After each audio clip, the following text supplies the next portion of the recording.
Pendaftaran Pilpres tinggal menghitung hari, namun hingga kini koalisi pengusung Ganjar Pranowo belum juga mengumumkan siapa cawapres yang akan mendampingi Ganjar di Pilpres mendatang. Lalu benarkah hingga ini nama Mahfud dan Khofifah jadi yang paling kuat? Lalu seberapa besar faktor elektabilitas di akhir untuk memilih cawapres? Kita akan ulas bersama dengan Direktur Eksekutif Indo Strategik Ahmad Khairul Umam. Selamat petang, Mas Umam. Mas Umam tampaknya masih di mute. Halo? Mas Ya, Umam? selamat. Nah, baik. Boleh nanti dibuka ya kameranya. Mas Umam tadi hadir tampak akrab Ganjar dan juga Prof. Mahfud. Ini sinyal yang ingin ditunjukkan oleh Ganjar dengan PDIP atau seperti apa, Mas Umam? Iya, kalau misal kita cermati di acara di Kempek, Cirebon tadi rasanya bagian dari acara keluarga. Tetapi bagaimanapun juga di situ adalah bagian dari keluarga besar Kiai Said Akil Siraj yang juga mantan ketum PBNU. Maka kemudian kehadiran Ganjar di sana seolah kemudian ingin mendapatkan spotlight, terutama dalam konteks restu politik dari Nahdlatul Ulama itu sendiri.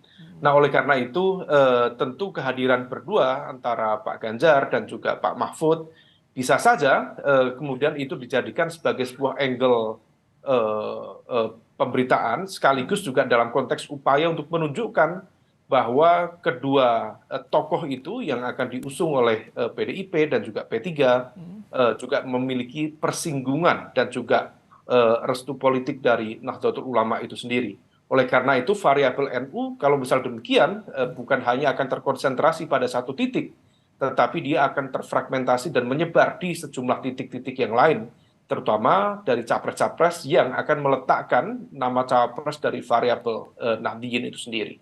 Oke, kalau secara kewilayahan ya, Anda setuju ya kalau faktor Jawa Timur ini menjadi basis yang saat ini direbutkan, apakah bisa terwakili oleh kehadiran Mahfud atau juga Khofifah, Mas Umam? Ya, kalau misal belajar dari Pilpres 2014, Pilpres 2019, memang preferensi politik di Jawa Barat dan juga Jawa Tengah itu relatif sudah terkonsentrasi pada satu titik kekuatan. Misalnya di 2014 dan 2019 yang lalu, Pak Prabowo cukup menang besar di Jawa Barat, kemudian juga Banten, sementara Pak Jokowi di Jawa Tengah. Nah, proses perimbangan ini yang kemudian membutuhkan satu dukungan yang sangat solid, terutama di basis Jawa Timur, karena bagaimanapun juga secara populasi Jawa Timur juga memiliki DPT yang cukup besar. Nah, oleh karena itu dari simulasi data yang ada, memang Jawa Timur dianggap cukup menentukan. Nah, oleh karena itu nama-nama seperti Mbak Khofifah, kemudian Pak Mahfud MD, dipercaya bisa kemudian mengonversi, terutama dari basis pemilih Muslim, lebih khusus lagi dari basis pemilih santri untuk memberikan backup secara total, terutama kita tahu bahwa capres-capres yang ada berasal dari latar belakang nasionalis.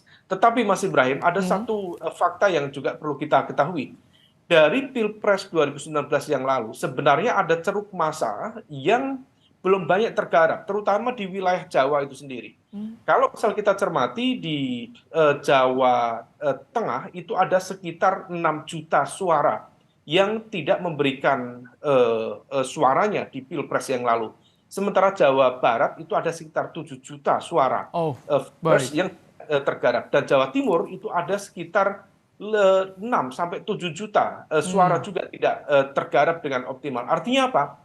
Memang Jawa Timur dianggap menjadi pertarungan besar, tetapi di saat yang sama, kalau misal ada capres-cawapres nanti di 2024, betul menggarap secara optimal, terutama di basis populasi-populasi yang padat ini, terutama di Jawa Barat, Jawa Tengah, termasuk Banten, maka itu akan jauh memberikan impact Baik, secara elektoral. Nah, di Mas, situ yang harus diantisipasi. Mas Umam, kalau soal tadi penentuan cawapres Ganjar Pranowo nih, ini bakal ada kejutan menurut Anda atau bisa terjawab dengan adanya intensitas pertemuan yang antara Ganjar dengan tokoh-tokoh yang disorot misalkan dengan Prof. Mahfud hari ini atau seperti apa, Mas Umam? Ya, kalau klaim dari teman-teman di PDIP dikabarkan akan ada kejutan. Tapi kalau misal melihat dari peredaran isu dan juga sinyal-sinyal politik yang berkembang, rasanya tidak terlalu mengejutkan. Rasanya akan tetap berada pada lingkaran yang disebutkan tadi.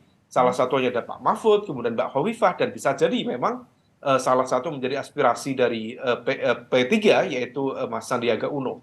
Nah, tetapi kalau misal kita cek sekali lagi, PDIP sendiri sebenarnya tidak membutuhkan sebuah backup yang luar biasa untuk menentukan siapa cawapres Pak Ganjar. Artinya apa? Dia memiliki independensi dan juga keyakinan untuk menentukan cawapres yang akan ditentukan itu dengan pertimbangan tentu Tapi cukup. kalau sampai sekarang belum ditentukan, apa sih yang jadi pertimbangannya? Menunggu apa sih Mas Umam, kalau menurut Anda?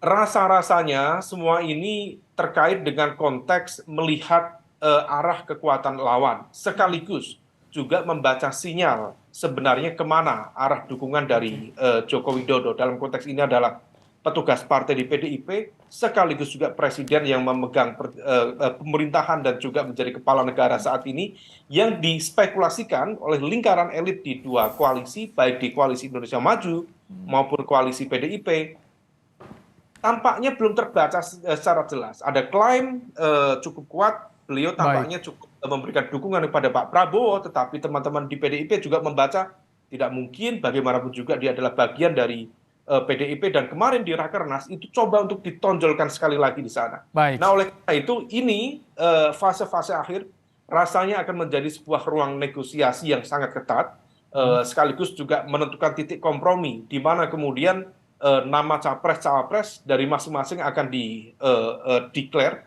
Dan kalau misal sudah ada satu yang declare, baik itu PDIP, besar kemungkinan akan memicu percepatan yang sangat-sangat cepat dari koalisi yang Baik. satunya lagi. Mas Umam dari Indo Strategik, terima kasih telah membaca peta politik yang terjadi saat ini dalam program Kompas Petang. Terima kasih Mas Umam.